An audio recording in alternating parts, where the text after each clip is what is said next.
Hello everyone, my name is JoshJrumJrastick and welcome to another MrBallen video. In today's video, we're going to be watching what is he hiding under there. I don't know what that means, but okay. Anyways, guys, today's video is 22 minutes long, and as always, if you enjoy this kind of content, consider leaving a like on the video. It'd be very much appreciated. And if you're new here, hi, I'm Josh, and this is what I do. I react to videos, and sometimes I play video games. So if you enjoy that kind of content, I am so sorry. If you enjoy that kind of content, consider leaving a like on the video. It'd be very much appreciated. I'm sorry. That oh my god, what was that? What was that? I was just talking so fast and I feel like my saliva just built up and then it just exploded out of my mouth. I am so sorry.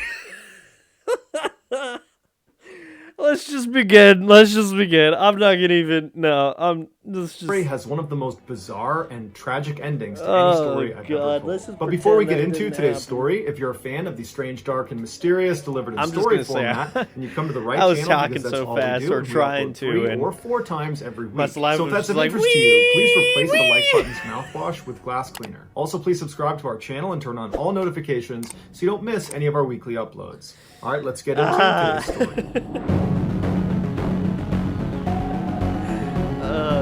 God, that was disgusting. Alright, MrBallen, take me away.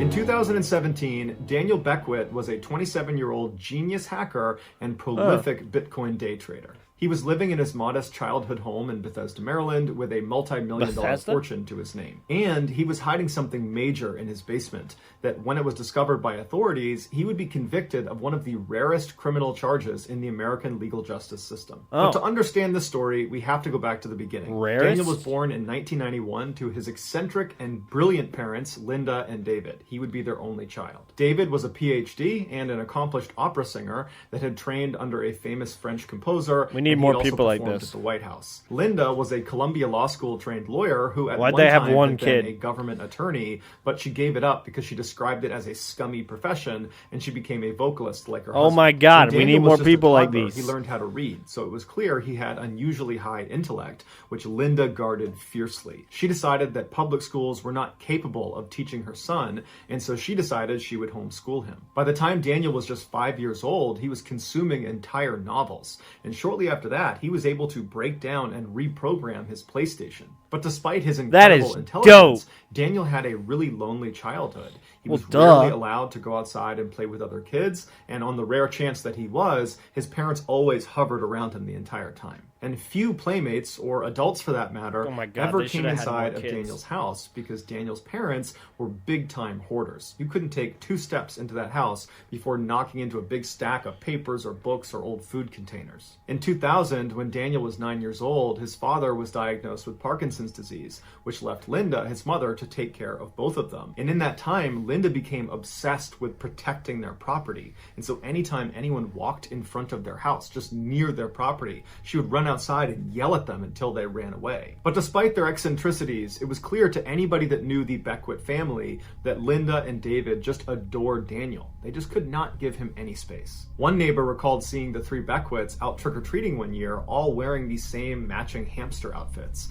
And this was well into Daniel's teenage years. Daniel loved his parents, but it was in those later teenage years that he started to realize just how smothering they really were, and so he began looking for other places to connect with new people. And he found a new community on an online forum called 4chan. There, Daniel got to reinvent himself. He adopted this kind of tough guy, genius persona, where he bragged about finishing most of high school by the time he was 15, and that nowadays he just blows stuff up in his backyard to test his chemistry know-how. But over the years of posting on this channel, Daniel would occasionally let his guard down, and he would talk about something that was really close to him, that pervaded his thoughts at all times, and would ultimately be his downfall, and that was his extreme fear of death. Daniel's isolation looked like it might come to an end in 2010 when he enrolled at the University of Illinois to study computer science and electrical engineering. His parents dropped him off at the Amtrak train station with all of his stuff for college. They said their goodbyes. Daniel hopped on the train, and he waved to them as as they disappeared, and he likened that experience to being set free. It was the first time he was going to be without his parents for any amount of time. But unfortunately, after only being at school for a couple of months, he had to go right back home again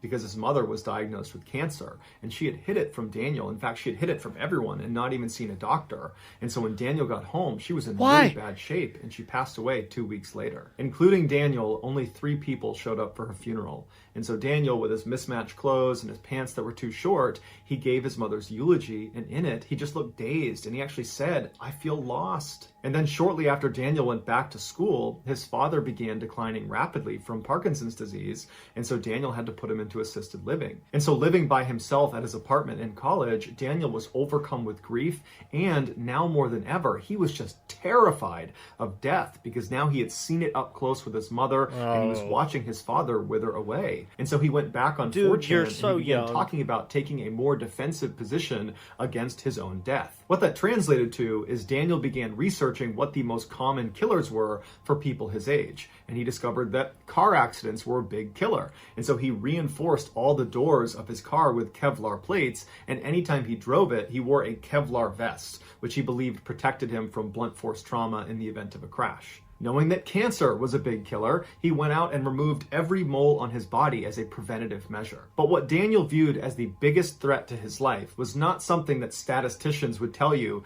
is something people his age or people in his country should be worried about. Cancer? And that was a nuclear attack on the United States. Oh Daniel my believed God. it was imminent. Daniel believed the only way he could protect himself was to build a proper fallout shelter. Oh. And because his mother had left him a multi-million-dollar trust fund, he had the means to construct one. My so God. He left college and went back to his home. He went down into the basement and he picked a spot right in the middle of the ground and he began digging. Over the next 2 years, Daniel spent part of his time living at college, being a really good student, and the other half of his time was spent living at his family home, hiring different contractors to come in and dig out this massive labyrinth of tunnels underneath his property. But in 2012, his schoolwork and his tunnel work had to come to a complete stop because he got in trouble with the law. Why? Professors at Daniel's school began reporting that somebody was sneaking into their office, hacking into their computer, and then sending these really inappropriate and embarrassing emails to everybody in their contact list, which was primarily former and current students and faculty. And then whoever it was that was hacking their computer was then supergluing their door shut. After several months of investigating, the police finally got a suspect when students on campus said, yeah, Daniel Beckwith is actually a prolific hacker, and he just spoke at a hacker conference, so he seems like someone who would be capable of doing this. And so a detective went to Daniel's apartment to pay him a casual visit, but Daniel wasn't there or didn't come to the door, and the detective looked down and saw a package that was sitting there that was addressed to S. Loomis Detweiler. The detective believed this could be an alias for Daniel Beckwith, and so he went back and they ran that name, and sure enough, it was connected to an online persona that had recently been bragging about breaking into their professors' offices and hacking into their emails. So the police used this information to attain a search warrant. They went back to Daniel's apartment. He wasn't there. They used the key they had been given for the unit. They went inside and they're hit with just this ridiculous mess of an apartment. It looked exactly like Daniel's home growing up, with stacks of papers and books and wires and computer equipment and trash and old food containers. And there was just this dirty mattress sitting right in the middle of the apartment with no sheets on it. And in the back, on top of a mini fridge, was Daniel's laptop. It was open and it was unsecured, so they logged into it, cloned his hard drive, and left. And using the information that was contained on this hard drive, detectives were able to, without a doubt, connect Daniel to the vandalism and hacking that had been taking place at his college. Daniel was arrested and charged with a number of serious felonies, but shortly before his trial, Daniel struck a plea deal and then immediately took to Reddit to tell the world that he fully expected the state governor to pardon him because he had made a number of significant contributions to his campaign. But that pardon never came. However, Daniel's sentence was remarkably light. He was ordered to pay $23,000 in restitution to the college and then was given 2 years of probation. Daniel was expelled from his school, and so he moved back into his childhood home where he lived alone full-time. Once home, Daniel focused his efforts on this bunker he was building in his basement, which by now was a fairly large series of tunnels that zigged and zagged in different directions well beyond his property lines. Once Daniel hired a couple good contractors to continue to expand this bunker, he turned his attention to a new activity, Bitcoin trading. And in relative short order, Daniel became extremely good at this and made millions of dollars. By 2015, Daniel was off probation. His bunker was almost completely built out, although he did have plans at some point to hire more people and continue to expand it. And in terms of Bitcoin day trading, he wasn't doing it as much because he had made so much money. Now he just spent his time sitting inside of his bunker, live streaming on this new website called Blab about his investment prowess. And every time Daniel live streamed, he was cautious to never reveal his identity. And so he used the username 3alarm lamp scooter, and he wore a large fire protection hood over his face, and he used a voice changer. Within his small but avid following on Blab, there was one 19-year-old named Askia Kafra who completely idolized Daniel, even though he only knew him as 3alarm. Askia was from a middle-class home, and he was the son of immigrants from Trinidad. He also lived only 15 minutes away from Daniel, but he didn't know that because Daniel never gave up where he lived because he was so obsessed with protecting himself against a potential nuclear attack. He just told people he lived in some underground bunker in the middle of Virginia somewhere. Askia longed to be successful and rich, which is part of the reason he idolized Daniel so much. When he was 18 years old, he received a $100,000 settlement for a lead poisoning case, and he for a second got to live the life of someone rich and famous, and he blew it immediately on expensive dinners and rented Mercedes and BMW cars. And once the money was all gone, he was certain he could get it all back. And his big plan is he was going to build an app called Equity Shark, which is basically crowdfunding that allowed people to invest small amounts of money into new promising startups. And he believed this app was going to be the way he made not millions, but billions of dollars. But he didn't have any real money to fund this app. And so he and his business partner applied for a $100,000 grant for young entrepreneurs that have dropped out of college, something Askia had just done, and they were certain they were going to get this grant. But despite Askia's confidence, he was far from a sure bet for this money, because Askia still had many of the blind spots of someone still learning how to become an adult. And one of his biggest blind spots was how quick he was to trust people. And so it was shortly after Askia and his business partner had applied for this $100,000 grant that Askia came across Daniel on Blab, and he was so taken with him, and he's got all this money, and he's so successful. And that's when Daniel told his followers that he was open to new investments. And so Askia, who wanted to get closer to Daniel and figured he could use some additional money because even when they got this $100,000 grant, they would need more money to build the business, he decided he would ask Daniel if he and his business partner could pitch him on Equity Shark. And Daniel agreed. And so in June of 2016, Askia and his business partner went to this hookah bar that was about 20 minutes away from Askia's home. And there they sat, waiting for 3alarm lamp scooter to walk through the door. And they didn't know what he was going to look like because whenever they saw him on his live streams, he had that big fire protection hood on. But as soon as Daniel walked through the door, they immediately knew it was him because he had this comically bulky shirt on where it was obvious he had a bulletproof vest on.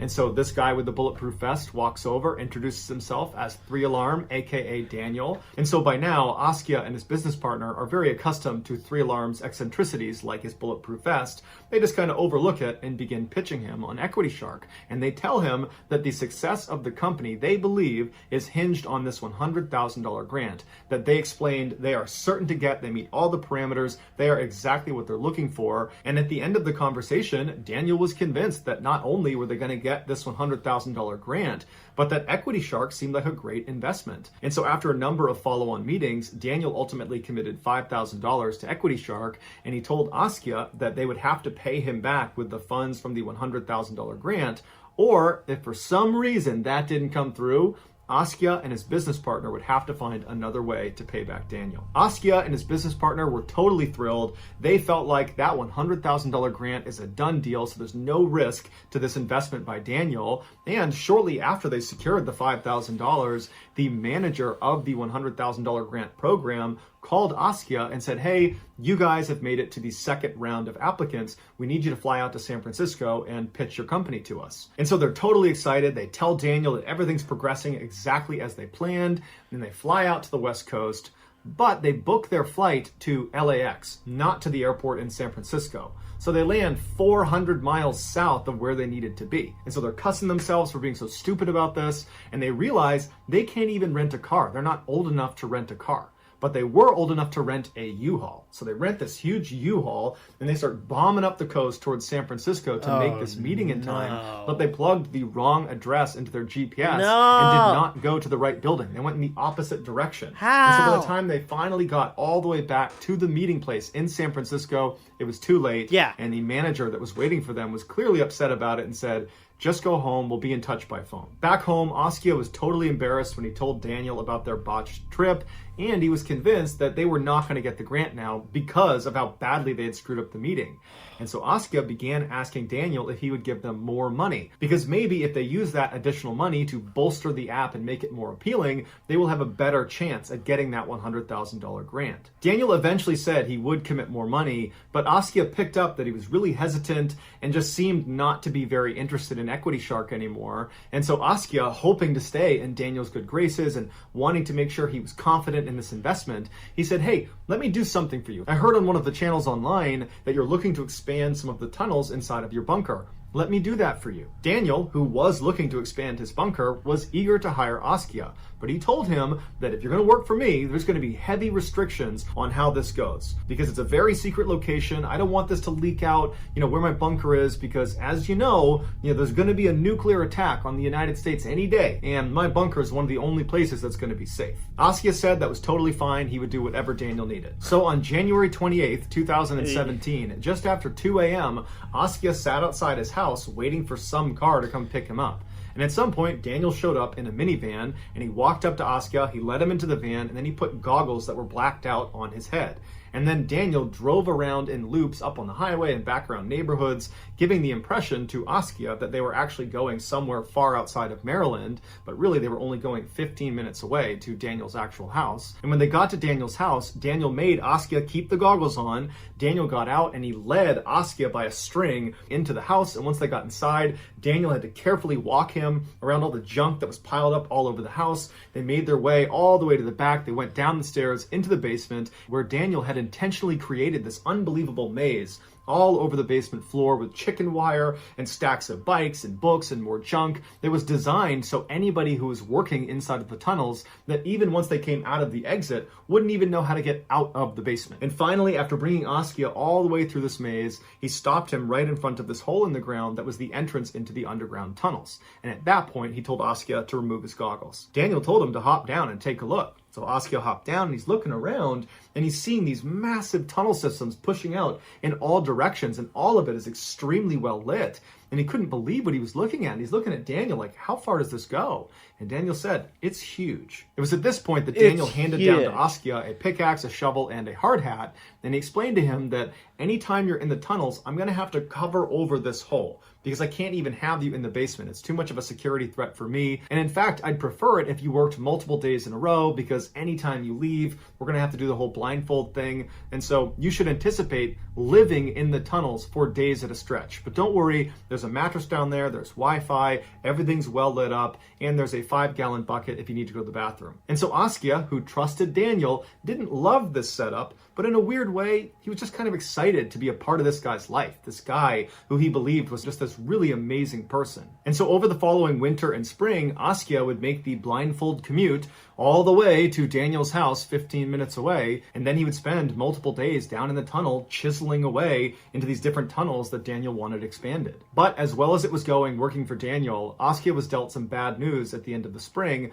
when it turned out Equity Shark was turned down for that $100,000 grant. Askia was surprised, he was crushed, and he now knew he would have to pay back that $5,000 that Daniel had invested in Equity Shark, because he wasn't getting it from the $100,000 anymore. And so he asked Daniel if he could increase his hours in the tunnel to try to pay back that debt. Daniel agreed, and so on September 10th, Askia was back at Daniel's house, and he was down inside the tunnels in one of the lowest sections that required squeezing through a very narrow section that Askia had actually texted his friends about and said that section made him really claustrophobic, but he had to do it. He needed to pay back the debt. And so later that day at 4 p.m., when Askia Askia was down in that lower section, the power in the tunnel suddenly went completely out. So it's pitch black. And so Daniel, who was upstairs, recognized it happened. And so he navigated through all the junk upstairs, came downstairs, navigated the maze all the way to the circuit breaker in the basement, and he flipped the switch. And the power went on, but Daniel heard a loud buzzing sound coming from upstairs in the kitchen. And so worried that could be an electrical fire, he turned back off the circuit breaker, putting Askia back in total darkness down deep inside of this tunnel. And Daniel went back through this really epic maze in the basement, went up the stairs into the kitchen to investigate the buzzing sound. And as soon as he left the basement, he could smell smoke. And he turned around and looked down into the basement, and he could clearly see smoke was filling the basement. And so Daniel ran downstairs and he yelled out for Askia, and somewhere way down in the tunnels, he heard Askia yell out, "Hey dude, what's going on?" And Daniel's like, "Come on, you gotta get out of there." But he was totally overcome with smoke, and Daniel had to run back upstairs, ran outside, he caught his breath, and then he charged back into the house, down into the basement. But as soon as he got to the bottom of the stairs, he didn't see Askia, but he saw flames leaping out of the entrance into the tunnels. And he knew Askia was down there, and he's screaming for Askia to get out, but he didn't hear from him. And at some point, Daniel just had to turn around and leave because he was totally overcome with the heat and the smoke. No. A neighbor saw Daniel come running out. They saw the smoke coming out of his house, and so they called 911. And so while Daniel paced outside screaming for Askia, Askia is down in total darkness. There's smoke filling up the tunnels, and he began making his way across that very tight section. But once he got out of there, he had no idea where to go because this tunnel system was huge and all the power was out, so it's pitch black, and there's smoke inside of the tunnel. And so he desperately starts crawling all over the tunnel. He's hitting dead ends, and finally, miraculously, he makes it to the exit of the tunnels. Everything around him is on fire. He leaps out, but now he's in a basement that's covered in smoke, and every time he had been led to that point in the basement, he had been blindfolded. He didn't know how to navigate the maze, and so he's looking out and it's all smoky, and all he can see is there's one window on the far side that he might be able to get to. And so he starts leaping over the chicken wire and the bikes, and he sneaks past a furnace, and it's just flames and smoke all around him, and he gets to this little shimmer of light, which is the window, except he realizes there have been metal bars placed in front of it. There's no way to get through it. But in his desperation, he grabbed a rolly chair and he put it in front. He climbed on top and he managed to break the glass, but then he couldn't get through the bars. And eventually, after a number of agonizing minutes, he fell backwards and was consumed by the flames. After the fire was finally put out and Askia's body was finally found inside of the basement underneath that window, investigators didn't understand how Askia couldn't have gotten out of the basement. And Daniel tried to lie about it and say, "Oh, well, he might have been asleep. You know, that's his bachelor pad down there." But eventually, as investigators were looking for the cause of the fire, they uncovered the entrance to this massive tunnel system. And that's when they realized Daniel had put Askia effectively into a death trap. When the fire started, Askia was at the bottom of this tunnel system, and so he had to navigate all the way back up to the top, killing all this precious time as the fire grows. And then he finally got into the basement, and there's flames everywhere, but he has no idea how to navigate the maze Daniel had made down there. And so he managed to get to the window because it was the only thing he could see, but of course Daniel had put bars in front of it, and so Askia had nowhere else to go, and he just died. The investigators would point out that where he died, he was only 2 steps away from almost certain safety. He just didn't know it. After an 8-month investigation, prosecutors charged Daniel with involuntary manslaughter, as well as one of the rarest charges in the American justice system. What? It's called second-degree depraved heart murder, where Daniel's disregard for human life was so extreme it amounted to willful killing. And so he was sentenced to 9 years in prison. So that's going to do it, guys. If you found a secret in today's episode, he's just a messed up human being. He may be smart as balls, but he definitely didn't think that far ahead, did he? He really didn't think that was a safety hazard. He's so worried about death so much, he's not really worried about anybody else dying, is he? Anyways, guys, as always, stay strong, everyone. Stay safe. Wear your seatbelt, wear your helmet, wear your mask. Don't put the flashlight behind you. Don't look into haunted mirrors. Don't work for some crazy nut job. And as always, have a nice day.